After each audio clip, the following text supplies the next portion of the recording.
Carson-Newman drops a doubleheader to Catawba on this Saturday afternoon. 4-0, 4-2 finals here from Salisbury. Finals here from Salisbury, North Carolina. Andrew Rogers here with the head coach, Tom Griffin, for the Eagles Sports Network. Coach, the story obviously today is about the offense. Just 2 runs in 16 innings and only 5 hits. Break down a day where the offense had some life at some points, but other moments really struggled to manage to get base runners. Struggled is an understatement.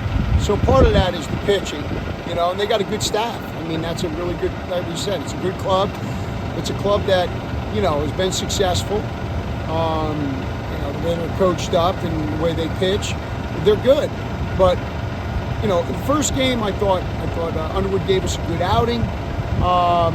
We got sloppy there in the fourth, whatever, with error, wild pitch, pass ball, miscommunication, not able to play catch on a pitch out. You're giving them a run here and there.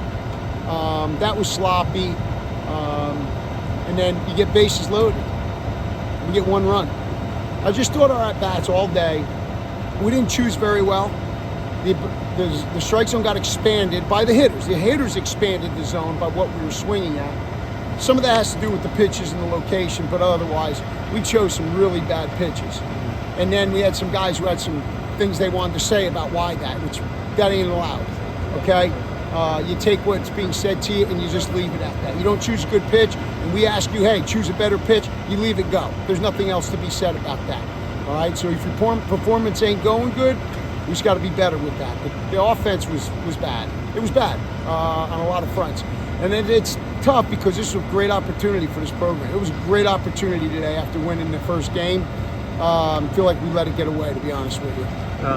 Obviously, we hinted at the offensive struggles, but the pitching staff did their part for the most part today. Yeah. Even though Colton Kaysen didn't have his best stuff, you only allow 4 runs in each of these 2 losses today. What did you take away from what your staff did on the mound, battling through some rough defense at times? Yeah, the defense at times, but then I think it's like Colton, it's like we said, we're relying on him to throw shutouts or 1 run. And listen, it's pitching, it's baseball. Things are going to happen where he's going to give up runs. I thought it was good for him to have that little adversity with the runs that happen. I think that's important in your growth, and I thought he handled it exceptionally well. It can be a little frustrating, but I didn't think he showed it at all with his body language. I think he just kept competing the way he does it. And I told him, I said, hey, this is all right, man. This is how you learn, how you get better. He's had an exceptional year. You're not going to, it's going to be very difficult undefeated.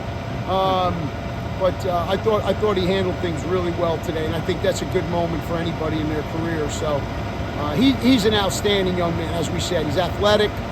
He competes well. His demeanor never changes. This one should hurt a lot because what we had in front of us. You do win the series opener. You get a 5th win over a ranked team this year. What positives can you take away despite losing a series? I don't know. I'm not thinking of positives right now. I know I will on the bus and tomorrow when we go over stuff, but honestly, I'm disappointed, man. I mean, yeah, there's stuff to take positive, but there's a lot of stuff we got to be better at if we want to do what we want to do. You want to win a championship? But today's a disappointment. You had too much riding on this thing.